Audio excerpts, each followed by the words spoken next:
Chapter 15, The Great Plan. "We've absolutely got to stop them," Sophie cried. "Put me back in your pocket quick, and we'll chase after them and warn everyone in England they're coming."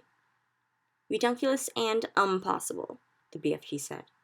"They is going 2 times as fast as me, and they is finishing their guzzle before we is halfway." "But we can't just sit here doing nothing," Sophie cried. "How many girls and boys are they going to eat tonight?" "Many," the BFG said. "The flesh-lump-eating giant alone has a most squatting, wopsy appetite." "Will he snatch them out of their beds while they're sleeping?" "Like peas out of a pottle," the BFG said. "I can't bear to think of it," Sophie cried. "Then don't," the BFG said. "For years and years I is sitting here on this very rock every night after night when they is galloping away, and I is feeling so sad for all the human beings they is going to gobble up. But I has had to get used to it. There is nothing I can do. If I wasn't a titchy little runty giant only 24 feet high, then I would be stopping them. But that is absolutely out of the window." "Do you always know where they're going?" Sophie asked. "Always," the BFG said. "Every night they is yelling at me as they go booting past. The other day they was yelling, 'We is off to Mississippi and Missouri to guzzle them both.'" "Disgusting," Sophie said. "I hate them."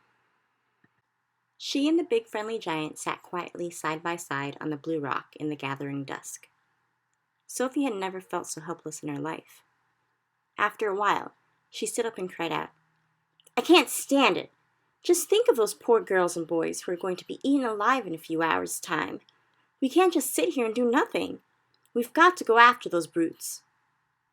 "No," the BFG said. "We must!" Sophie cried. "Why won't you go?"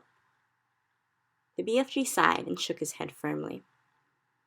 "I has told you 5 or 6 times," he said, "and the third will be the last. I is never showing myself to human beings." "Why ever not?" "If I do, they will be putting me in the zoo with all the jiggy-raffs and caterpillars." "Nonsense," Sophie said. "And they will be sending you straight back to an orphanage," the BFG went on. "Grown-up human beings is not famous for their kindnesses. They is all squiffle-rotters and grink-sludgers." "That simply isn't true," Sophie cried angrily. "Some of them are very kind indeed." "Who?" the BFG said. "Name one." "The Queen of England," Sophie said. "You can't call her a squiffle-rotter or a grink-sludger." "Well," the BFG said. "You can't call her a squeak-pip or not-mucher either," Sophie said, getting angrier and angrier. "The flesh-lump-eater is longing dearly to guzzle her up," the BFG said, smiling a little now. "Who, the Queen?" Sophie cried aghast. "Yes," the BFG answered. "Flesh-lump-eater says he is never eating a queen, and he thinks perhaps she has an especially scrumdiddlyumptious flavor." "How dare he?" Sophie cried. "But Flesh-lump-eater says there's too many soldiers around her palace, and he dursn't try it." "He'd better not," Sophie said. "He's also saying he would like very much to guzzle one of the soldiers in his pretty red suit, but he is worried about those big black furry hats they is wearing. He thinks they might be sticking in his throat." "I hope he chokes," Sophie said. "Flesh-lump-eater is a very careful giant," the BFG said. Sophie was silent for a few moments. Then suddenly, in a voice filled with excitement, she cried out, "I've got it! By golly, I think I've got it!" "Got what?" asked the BFG. "The answer!" cried Sophie. "We'll go to the Queen. It's a terrific idea. If I went and told the Queen about those disgusting man-eating giants, I'm sure she'd do something about it." The BFG looked down at her sadly and shook his head. "She's never believing you," he said. "Never in a month of Mondays." "I think she would." "Never," the BFG said. "It is sounding such a wonky tall story, the Queen will be laughing and saying, 'What awful rub-squash!'" "She would not." "Of course she would," the BFG said. "I has told you before that human beings is simply not believing in giants." "Then it's up to us to find a way of making her believe in them," Sophie said. And how is you getting in to see the Queen anyway? The BFG asked. Now hold on a sec, Sophie said. Just you hold on a sec, because I've got another idea. Your ideas is full of crodswoggle, the BFG said. Not this one, Sophie said. You say that if we tell the Queen, she would never believe us? I is certain she wouldn't, the BFG said. But we aren't going to tell her, Sophie said excitedly. We don't have to tell her. We'll make her dream it. That is an even more froth-bungling suggestion, the BFG said.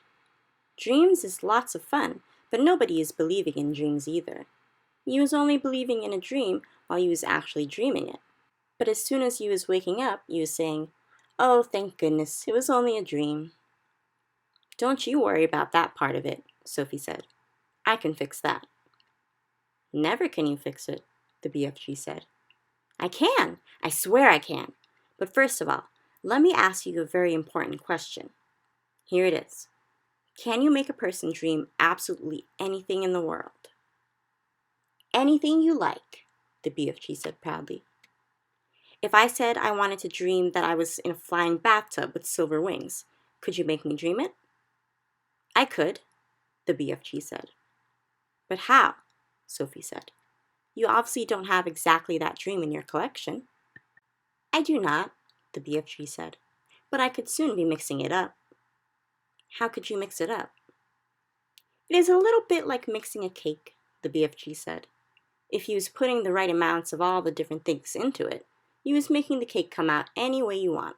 Sugary, spongy, curranty, Christmassy, or grapswitchy. It is the same with dreams. Go on, Sophie said. I has dillions of dreams on my shelves, right or left. Right, Sophie said. I has dreams about bathtubs, lots of them. I has dreams about silver wings. I has dreams about flying. So all I has to do is mix those dreams together in the proper way, and I is very quickly making a dream where you is flying in a bathtub with silver wings. I see what you mean, Sophie said, but I didn't know you could mix one dream with another. Dreams like being mixed, the BFG answered. They is getting very lonesome all by themselves in those glassy bottles. Right, Sophie said. Now then, do you have dreams about the Queen of England? Lots of them, the BFG said. And about giants? Of course, the BFG said. And about giants eating people? Swiggles of them, the BFG said. And about little girls like me? Those is commonest of all, the BFG said. I has bottles and bottles of dreams about little girls. And you can mix them all up just as I want you to, Sophie asked, getting more and more excited. Of course, the BFG said. But how is this helping us? I think he was barking up the wrong dog. Now hold on, Sophie said. Listen carefully. I want you to mix a dream which you will blow into the Queen of England's bedroom when she is asleep. And this is how it will go. Now hang on a minute, the BFG said. How is I possibly going to get near enough to the Queen of England's bedroom to blow in my dream? You is talking dumb silly. I'll tell you that later, Sophie said. For the moment, please listen carefully. Here is the dream I want you to mix. Are you paying attention? Very close, the BFG said. I want the Queen to dream that 9 disgusting giants, each one about 50 feet tall, are galloping to England in the night. She must dream their names as well. What are their names again? Flesh Lump Eater, the BFG said.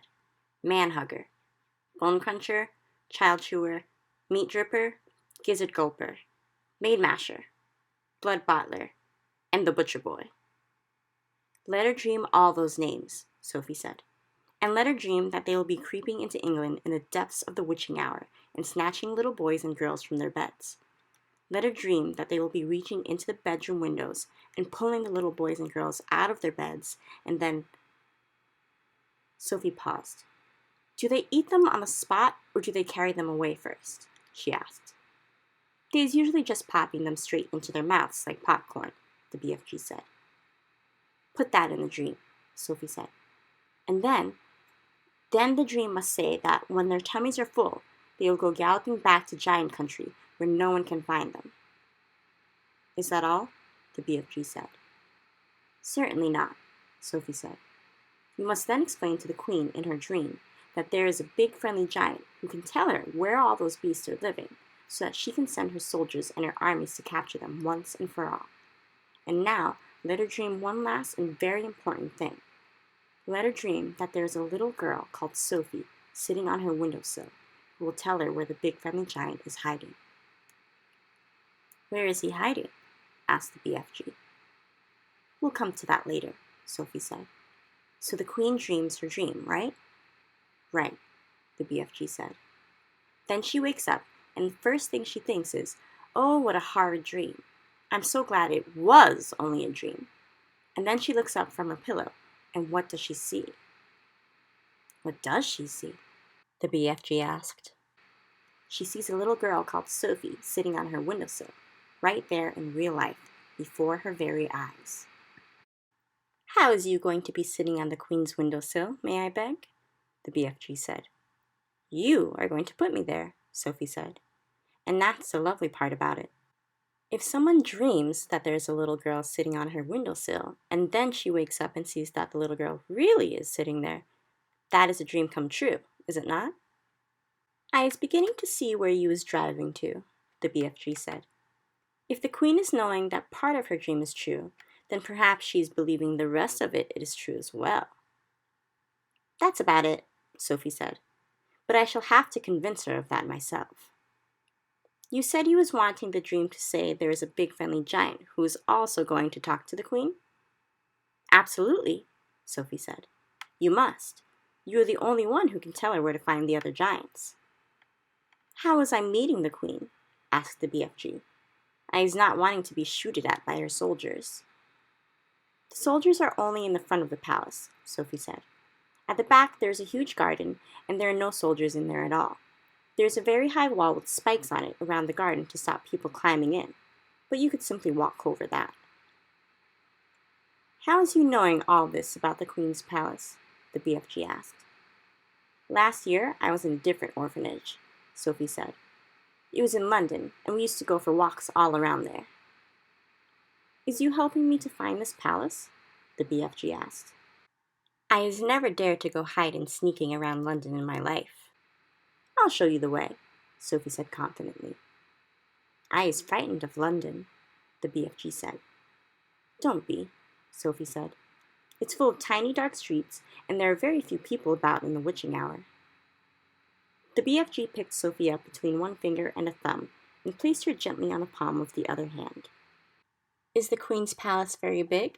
He asked. Huge, Sophie said. Then how is we finding the right bedroom? That's up to you, Sophie said. You're supposed to be an expert at that sort of thing. And you is absolutely sure the Queen will not put me in a zoo with all the caterpillars?